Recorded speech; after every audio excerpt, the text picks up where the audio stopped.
नमस्कार दोस्तों, आज हम बात करेंगे नरेंद्र मोदी जी के ऐतिहासिक काम के बारे में।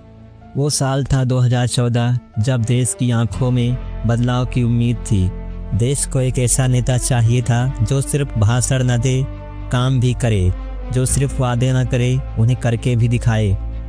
और तभी गुजरात की धरती से आया एक नाम, नरेंद्र दामोदर दास मोदी, जो अपनी मेहनत से भारत का प्रधान सेवक बना।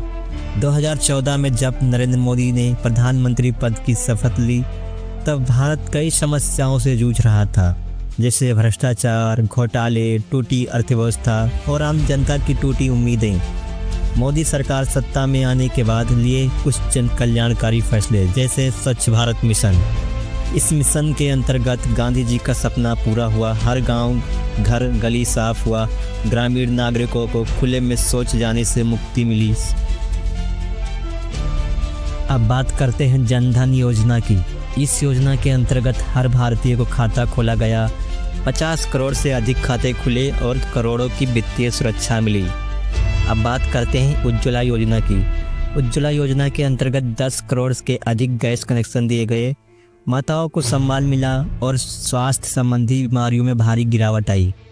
अब बात करते हैं मेक इन इंडिया की। मेक इन इंडिया का मुख्य उद्देश्य यह था कि विदेशी कंपनियों को भारत में मैन्युफैक्चरिंग के लिए आमंत्रित करना और रोजगार के लिए एक नया अवसर प्रदान करना। अब बात करते हैं डिजिटल इंडिया की। डिजिटल इंडिया का मुख्य उद्देश्य यह था कि देश को डिजिटल रूप से आत्मनिर्भर बनाया जाए। आईटी और डिजिटल इंडस्ट्री में रोजगार के नए अवसर पैदा करना। अब चलते हैं मोदी जी के तीसरे कार्यकाल में 2019 से 2024 तक। अनुच्छेद 370 हटाना, इसका मतलब एक देश एक विधान। कश्मीर को भारत की मुख्य धारा में लाना। राम मंदिर निर्माण, सदियों का संघर्ष अब सिद्ध हुआ। सुप्रीम कोर्ट के फैसले के बाद राम मंदिर का भूमि पूजन प्रारंभ हुआ।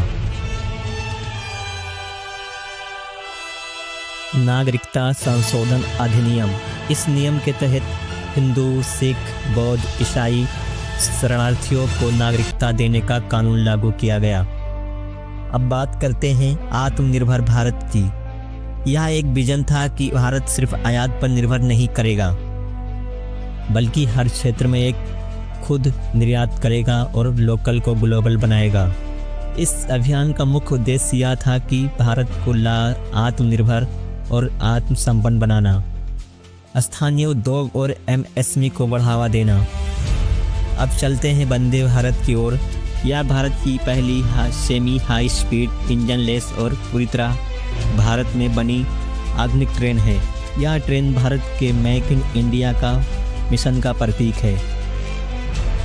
पूरे भारत में 40+ रूट्स पर वंदे भारत दौड़ रही है। अब चलते हैं वैश्विक यूएन और G20।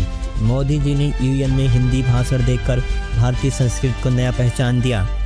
भारत ने 1 दिसंबर 2022 से 30 नवंबर 2023 तक G20 अध्यक्षता संभाली। यह भारत के लिए इतिहास में पहली बार था और ये भारत की वैश्विक पहचान और नेतृत्व का प्रतीक था। अब बात करते हैं योग और अंतर्राष्ट्रीय पहचान की। मोदी सरकार ने 21 जून को अंतर्राष्ट्रीय योग दिवस बनाकर भारत की आत्मा को विश्व तक पहुंचाया। मोदी सरकार का कार्यकाल सिर्फ योजनाओं का नहीं था, यह एक विचारधारा, एक बदलाव और आत्मविश्वास का युग था।